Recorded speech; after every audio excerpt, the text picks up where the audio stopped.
عثمان کو کس نے قتل کیا؟ عثمان کا قاتل کون ہے؟ میں نہایت اختصار کے ساتھ آپ کی خدمت میں پیش کرتا ہوں. یہ کتاب ہے اداب المصنف فی الاحادیث والآثار الجزء الثالث. اس کتاب میں ملاحظہ فرمائیے، کتاب میں صفحہ نمبر 60 میں اس میں حدیث دیکھیں 12096. ابو اسامہ نے اسماعیل سے، اسماعیل نے قیس سے روایت کیا.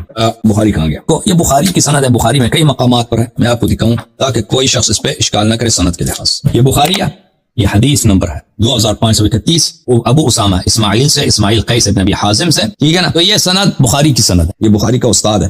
مروان نے طلحہ کو تیر مارا ہے جمل کے جنگ پہ. جمل کی جنگ کے ابتدائی میں تیر مارا اس کو، اس کے زانوں میں لگی، گھٹنے میں لگی، اسی سے مر گیا. الاستیعاب فی معرفت الاصحاب المجلد الثانی. یہاں پہ ملاحظہ فرمائیے، علماء میں اس بات پہ اختلاف ہی نہیں ہے کہ مروان ابن الحکم نے، جو ایک صحابی ہے، اس نے طلحہ کو جو حشرہ مبشرہ میں سے ہے، اس کو قتل کیا یوم جمل. کس لیے قتل کیا؟